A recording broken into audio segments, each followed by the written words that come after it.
So I typically have the guests kick off the show by having them tell us who they are and what it is they do.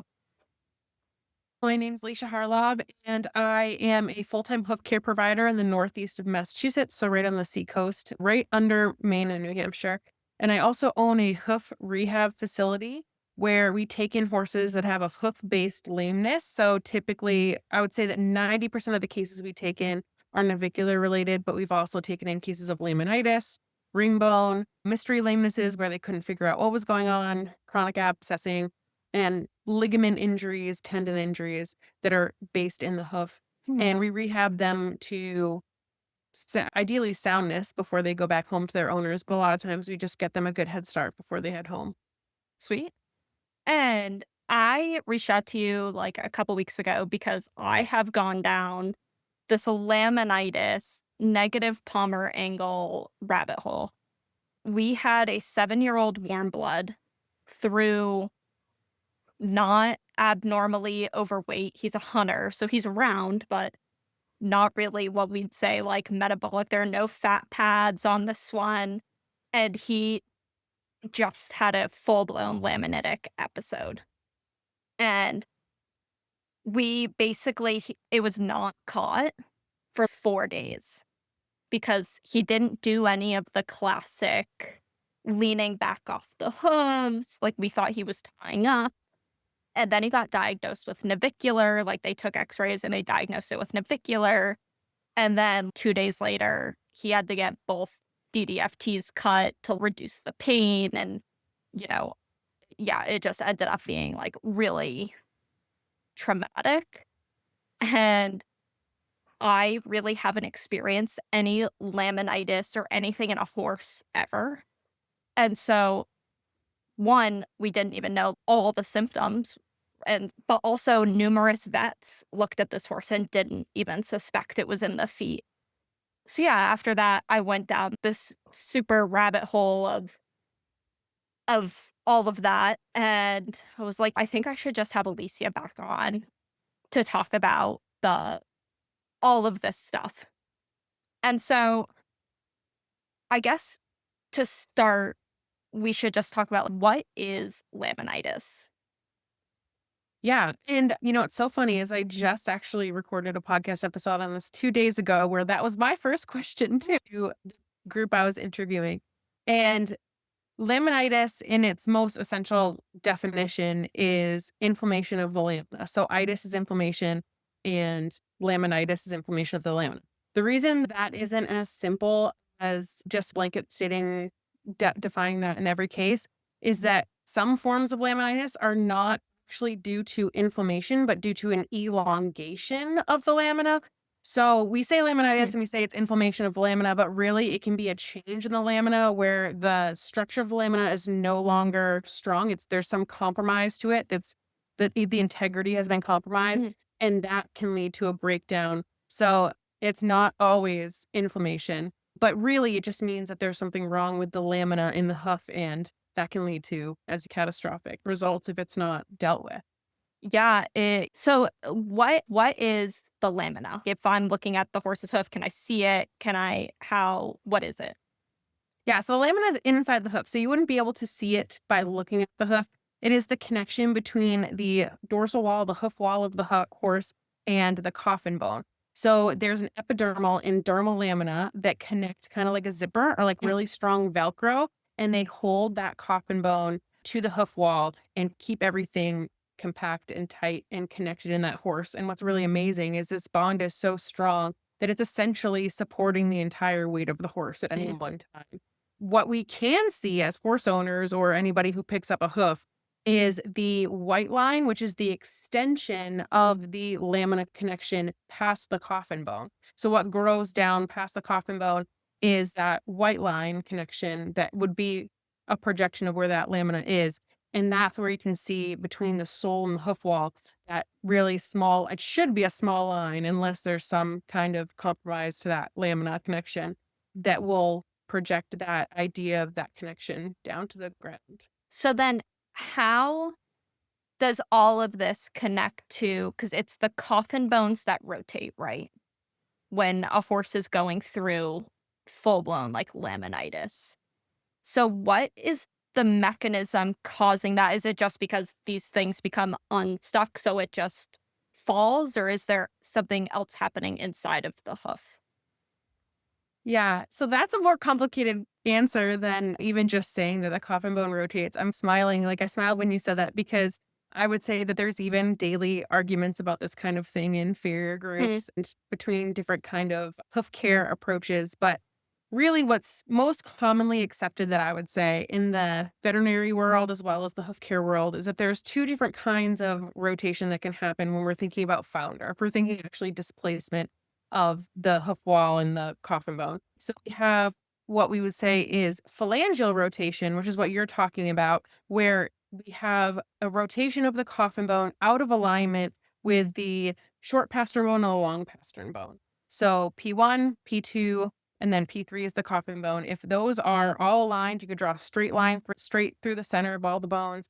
We would say that's straight phalangeal alignment. And if you have those first two that are straight, and then the coffin bone seems to be tipping down out of alignment, we would say that horse has phalangeal rotation. I would say that's actually not the most common. I know for a fact it's not the most common laminitis or mm, founder case that I see. The most common that I see is what we call hoof capsule rotation. So as we were talking about that lamina connection that's like that zipper or like Velcro, have the dorsal wall, the hoof wall, in the coffin bone, if they're connected like Velcro or if they're connected like a zipper, they should be parallel. So on a radiograph, you should see ideally the vet will mark up the wall of the hoof so you can see it clearly on the radiograph.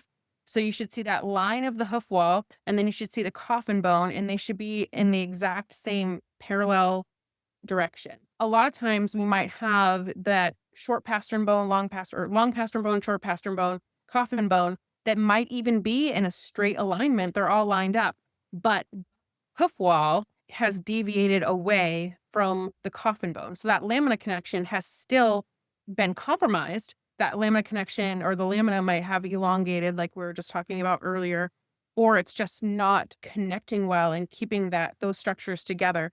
And so we're seeing this displacement of the bone, even though the actual alignment looks straight. So it's in terms of what's happening, really, it's just that the structure is not able to hold together because it's been compromised by some kind of trigger. And there's various triggers that can lead to that. And each of them are handled a different way, and each of them can have very different outcomes. You can even have, if we're not just talking about rotation, you can even have a horse that has acute sink-in where there's a straight alignment of the bones, and it might even look like the dorsal wall, the hoof wall, and the coffin bone are parallel. So it looks like the lamina is still connected well, but the hairline or the top of the coronary band and the top of the coffin bone at the extensor process has a displacement. So that the extensor process has dropped where everything else might look normal. And that's where a marker at the hairline is very helpful to see if you measure that, how many centimeters or millimeters, hopefully, is between them. And that can help you determine if that coffin bone is actually just like the entire lamina connection around the entire coffin bone has basically failed. And that mm. bone is just sinking straight down without looking. There's a change in the actual rotation of the bone. So those are just some of the things. And I feel like each of them we could talk for hours about, but just give that general overview. Okay. So then I guess my question then becomes, how does diet and exercise and whatnot play a role in this? Because, like I said, the horse, although now since the laminitic episode, the horse became a non sweater, which we have realized now means he had some metabolic issues.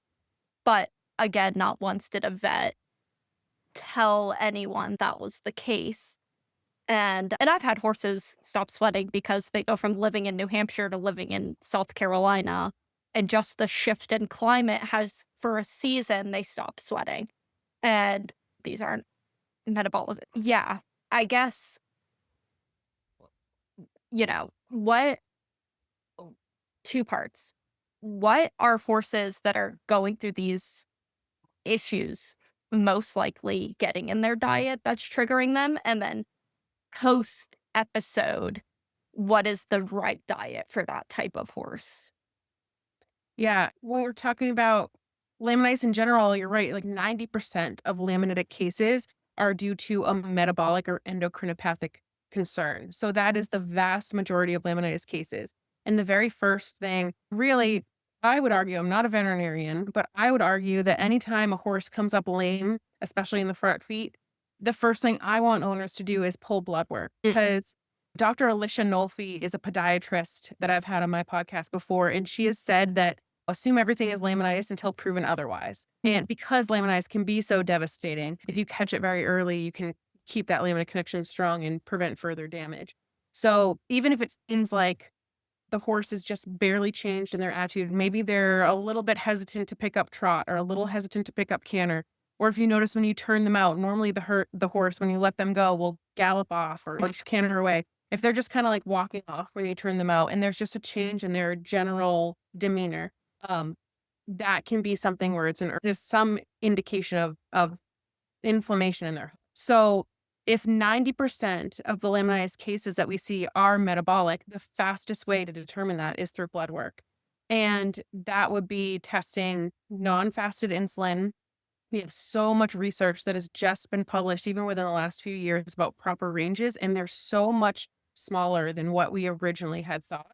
Dr. David Rendell is a past president of the British Equine Veterinary Association, and he would say that really we want non-fasted insulin to be in the single digits or teens, and anything higher than that, we should really start to be suspect of it. And anything above 21.6 showed an increased risk of laminitis in a 4-year study they did with ponies, which is much lower. Right now, the normal range goes up to 40. And for PPID or Cushing's is what it was previously called, you would test ACTH and the same kind of thing. The ECIR group, the Equine Cushing's and Insulin Resistance Group, says that should really be within the teens to low 20s year round, even during the seasonal rise. And so a lot of people, I think, would assume they got this blood work and it looks like it's within lab range, so their horse isn't metabolic. But I would treat every laminitis case as if it is metabolic until it's absolutely proven otherwise. And what that would be, like you said, is diet and exercise. And obviously, if a horse is lame, exercise is not going to be the first thing we can do. But diet, the ECIR group, like I mentioned before, has an emergency diet. So, the second a horse is in any kind of pain, or especially with an acute episode, you pull them off of grass, pull them off of grain, soak all their hay until you can get your hay tested. Or it might be something where that's not practical to test. You get a different load every week or whatever. So then you keep soaking the hay until the horse is sound. And you stick to the very basics of making sure that they're getting salt, making sure they're getting a little bit of flax for omega-3s. You can feed around 10 grams of magnesium. There's some correlation between feeding magnesium and having the horse able to process sugars in their body a bit better. And you can keep their safe vitamin and mineral products to keep feeding them. But the emergency diet is just making sure that they're getting the absolute necessity so that you're ruling out anything that could be causing pain. And that should be fed in a metabolic safe carrier. And there's a lot of things, a lot of feeds that I think that owners don't realize can actually trigger a metabolic course. Some of the safe carriers that I use are something like non-molasses beet pulp. I use Speedy Beet. It's a non-GMO product from the UK.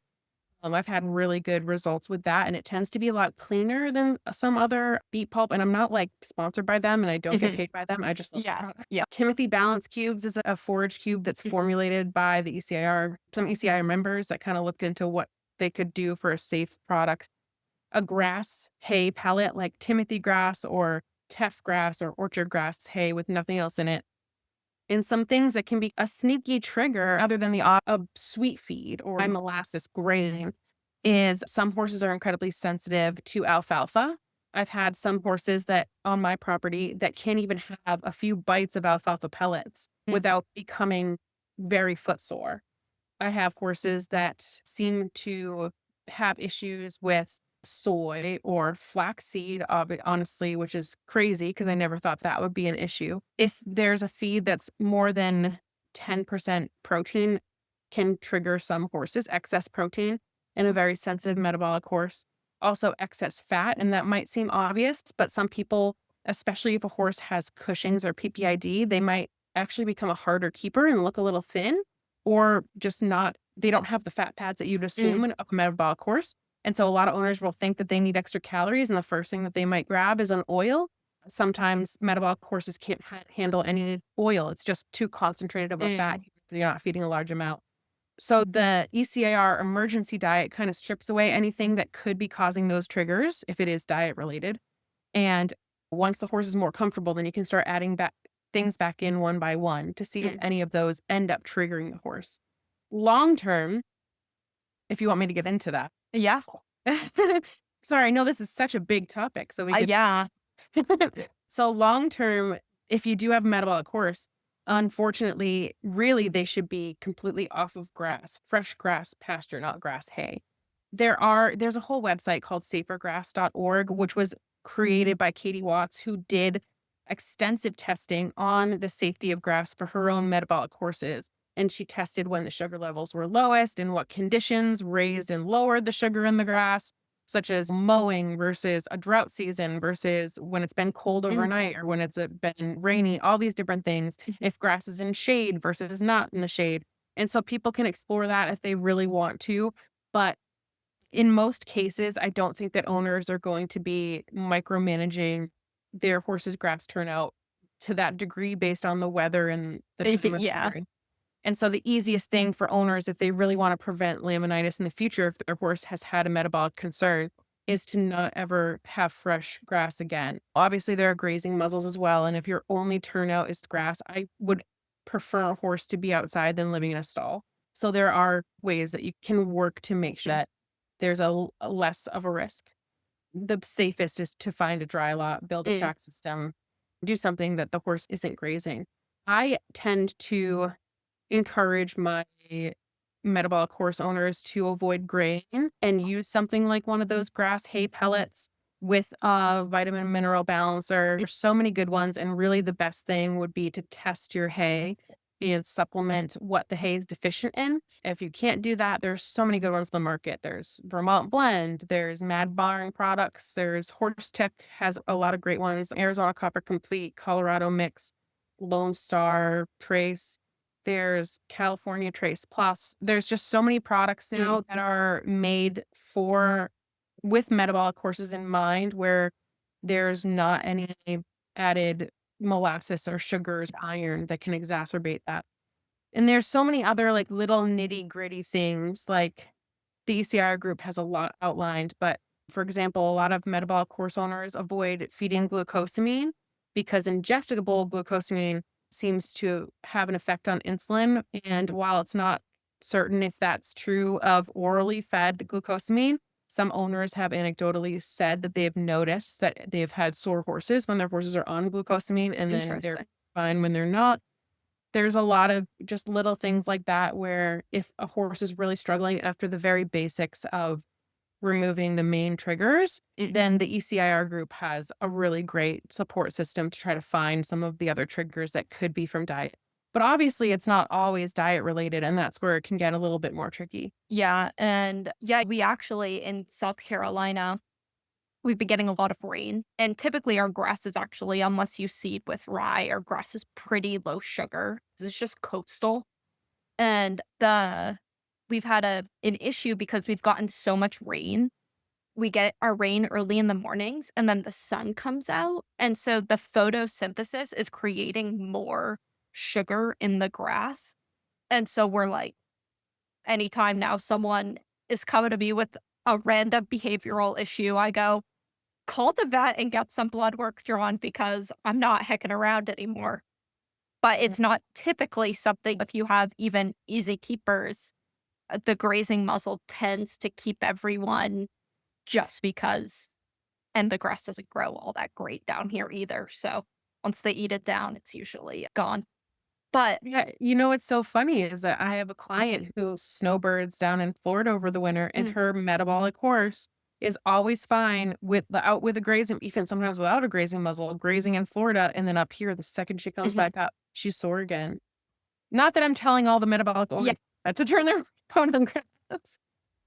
But yeah, no, it is just based on where you are in the United States, the things that can and may not trigger your horse is just all going to be so different. It's really worth people looking into although podcasts are great for general speaking, it's general. So I guess switching gears a little bit, every so often, couple of years, I see trends in the horses that come into training. And a couple years ago, there was a lot of asymmetry in the way horses were going. And now I'm noticing I'm getting a lot of horses with negative palmar angles. And I had one who I've been rehabbing for 2 years. And I actually just found out she had negative palmar angles. Like it wasn't even, I knew she had a little high low, but I had assumed that was just how she was built from racing. And yeah, so I wanted to chat about one, what is a negative palmar angle actually? And why do horses like develop them? Yeah. A negative palmar angle is where the coffin bone in the hoof, the back of the coffin bone is closer to the ground than the front of the coffin bone. And in a healthy hoof, typically, you'll have a coffin bone that is slightly positive. So the bottom of the coffin bone is, if you're drawing a straight line from the ground and then a straight line on the bottom of the coffin bone, that angle is slightly positive, usually anywhere between 3 degrees and 8 degrees in a normal hoof. So if you have a horse that has a negative angle to that coffin bone, it can come with a lot of issues, and it can also be a symptom of some issues. I should say that the negative palmar angle, it can be used for all 4 feet. Typically, we'll say negative plantar angle for the hind feet and Mm. negative palmar angle for the front feet. But really, the negative palmar angle can be used interchangeably for all 4. There's a few different reasons that this can happen, and I can't even begin to exhaust all of them, but I would say that a lot of people assume that if their horse has negative angles, that if they're not into hoof care, they might assume that their farrier is just doing a bad job. And I will say my area has some incredible farriers. We have if you throw a stone, you can hit 5 amazing farriers. And so I can almost guarantee you that if your horse has negative angles, it's probably not the trim or the farrier in my area, because they're so well educated. They're not wanting to, they know what angles should be. So most owners will think, oh, I'm assuming my farrier is just trimming too much heel and leaving too much toe. And that is one cause. You can have a trim where maybe somebody's so focused on getting the heels back to the widest part of the frog to get that frog engaged, that then maybe they're lowering it so that coffin bone is no longer Mhm. positive or upright in that hoof capsule. But I would say that the cases that I most commonly come across, they don't have a poor trim at all. And they actually wouldn't even have enough sole depth by the toe Mhm. to correct the angles with a trim. So that to me says that it's not even necessarily that the trim is incorrect. It's that something else is going on. And a lot of times what I see, and it becomes this cyclical like a perpetual issue, is there's a body issue higher up. So, for example, if we're looking at the hind end, if the horse has some stifle pain or has some issues with their SI or some pain in their hamstrings or back end, where they're trying to relieve that pain by standing with their hind legs just slightly. I mean, you might not even notice the horse regularly. It might not be dramatic, but they're standing with their hind legs slightly underneath them to try to take some pressure off of their stifles or try to relieve, kind of like how we might stand if our back hurts. We kind of shift our hip or cock our knee or whatever just to relieve some pain or pressure. Horses will do that too. But if they do that perpetually, then they can end up crushing their heels a bit because their weight is now over that heel instead of over the center of mass in that foot. And that can, with that excess pressure on that heel, it's not necessarily that the heel is actually growing less than the toe, but it's that the forces on the foot are allowing the toe to grow normally, but the heel is having improper feedback where it's either being worn or it's being compressed in that area. And you're getting these negative angles that have absolutely nothing to do with the trim.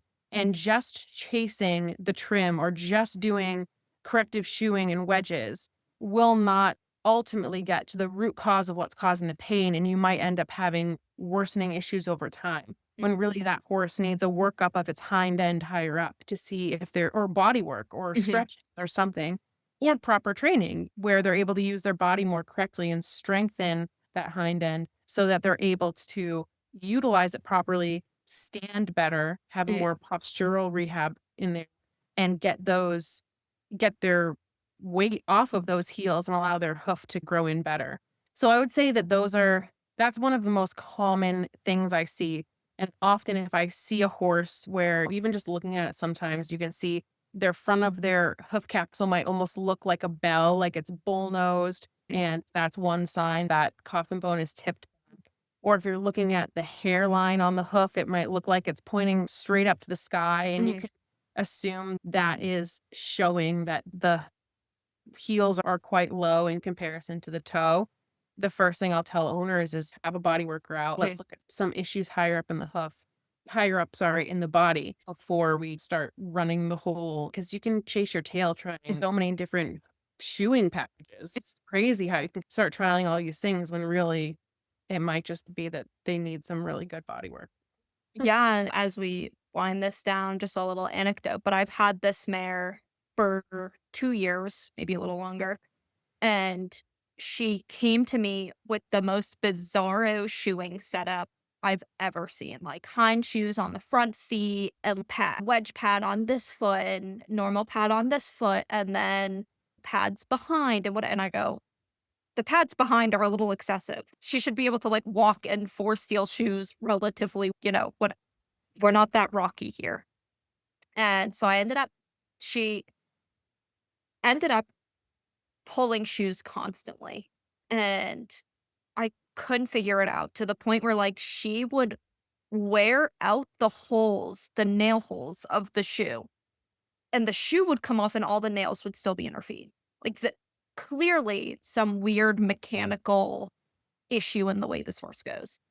And so basically from that point, it was a year and a half of corrective podiatry, body work, and training, and, like, a lot of training, a lot of in-hand work to improve her posture up front and her thoracic sling and everything else, and not only have the feet gotten better every time the farrier looks at her, he's, "Oh my god, this is so much better," but actually her girthiness went away, and I never treated her for ulcers, and there were just a few other things, like her sensitivity to brushing went away.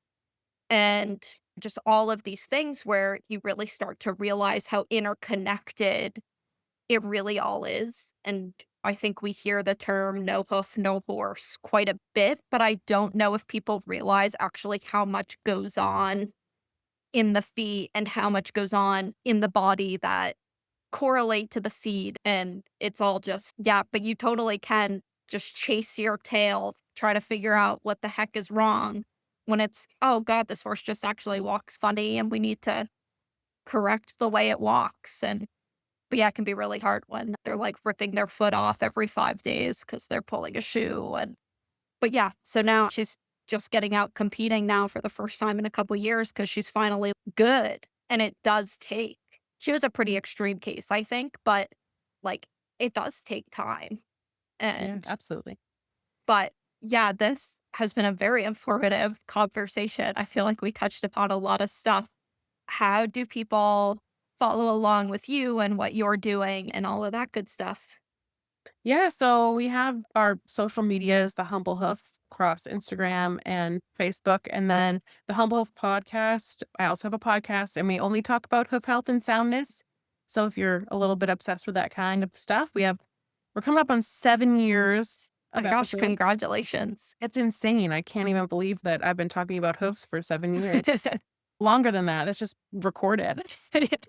And that's available on any podcast platform or at thehumblehoof.com/blog, which is odd, but it's under the blog tab. We have all the episodes there. Cool. Thank you so much for joining me. Yeah, thank you for having me.